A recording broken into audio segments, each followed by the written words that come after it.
میرا ایک سوال ہے آپ سے، جی سر. سوچ سمجھ کے جواب دیجیے. دنیا میں سب سے زیادہ مسلمانوں کو اگر چندہ کرنے کا موقع ملے تو وہ کہاں پہ سب سے زیادہ چندہ ہو سکتا ہے؟ تو جس جگہ زیادہ مسلمان اکٹھے ہوتے ہوں گے. کس جگہ؟ وہ تو بیت اللہ شریف ہی ہے. حرمین شریفین میں اگر چندے کی اپیل کی جائے تو سب سے زیادہ چندہ ہو سکتا ہے. لاکھوں لوگ روزانہ وزٹ کرتے ہیں. کیا آپ نے سنا کہ وہاں چندہ مانگا جا رہا ہے؟ نہیں.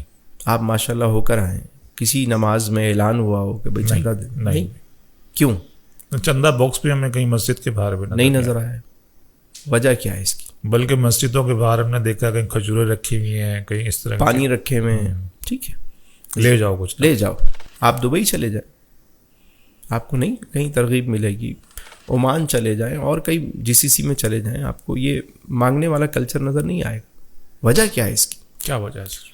دیکھیے، حرم شریف کے سامنے نا جو کلاک ٹاور بنا ہوا ہے، جی جی، اس کلاک ٹاور کے اوپر ہی لکھا ہوا ہے، اس کے مین گیٹ پہ آپ دیکھیں گے لکھا ہوا ہے وقف فی الحرم.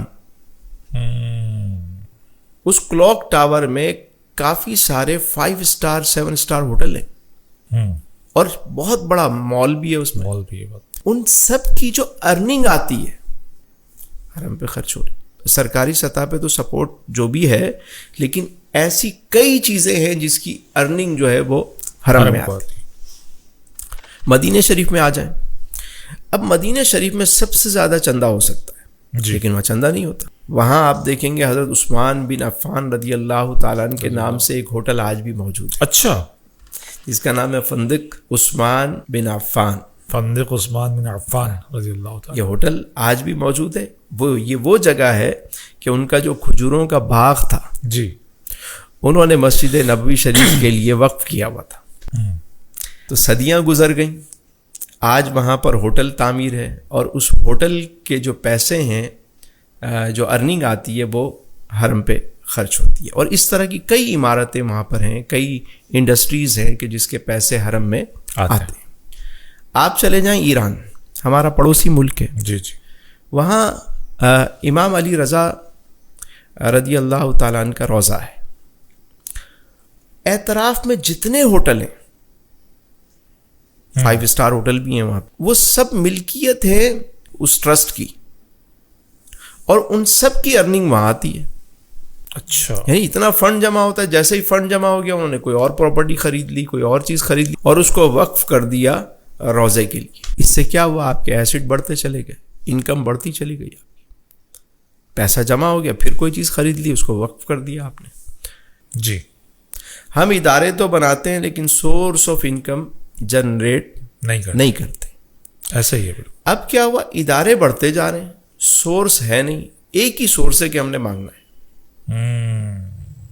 اب خرچے بڑھتے جا رہے ہیں. ابھی کیا ہوا؟ جب کووڈ آیا تو سب سے زیادہ وہ ادارے متاثر ہوئے کہ جو چندہ بیس تھے، کیونکہ ہر چیز بند ہو گئی. اب کہاں سے کوئی انکم آئی؟ ادارے متاثر ہو گئے. لیکن یہ ایک میسج تھا بہت بڑا، ہم نے اس سے بھی سبق نہیں سیکھا. ٹھیک ہو گیا بھئی آپ اتنے ادارے بنا رہے ہیں تو ساتھ میں کچھ سورس آف انکم تو ساتھ میں جوڑیں. کوئی شادی ہال کھول لیں، کوئی ہوٹل کھول دیں، کوئی انڈسٹری کے لیے جگہ لے کے اس کو رینٹل پہ کر دیں. آپ کو مطلب انکم آتی رہے. آپ کے خرچے بڑھتے جائیں گے تو رینٹ بھی بڑھتا چلا جائے گا. ٹھیک ہے، ہم یہ نہیں کرتے. سر وہ کہتے ہیں کہ وہ مطلب چندہ مانگنا جو ہے نا وہ اسلامی طریقہ یہی ہے. آقا کریم علیہ السلام کی پوری سیرہ مبارکہ میں کتنے مواقع پہ جو ہے وہ حضور نے یہ حکم فرمایا ہو. سر ایک کا تو آپ نے ذکر فرمایا تب، لیکن وہ اضطراری کیفیت ہے، جنگ تبوک. اس کے علاوہ آپ مجھے بتائیں، ہاں دور سے کوئی قبیلہ آیا، اس نے آ کر کوئی عرض کی اور اپنے حال بیان کیے تو ٹھیک ہے جی ان کی. لیکن انفرادی طور پہ کوئی آیا جی، اپنی ریاست کا کوئی معاملہ ہوا تو حضور نے ایسا شاندار انتظام فرمایا کہ اس میں مانگنے کی ضرورت نہ پڑے. اچھا، کیسے سر؟ میں نے آپ کو عرض کی نا، وہ جو صحابی آئے جنہوں نے آ کر عرض کی تو حضور نے فرمایا کہ کلہاڑا خرید کے لاؤ تاکہ تم اپنے پاؤں پہ کھڑے ہو جاؤ.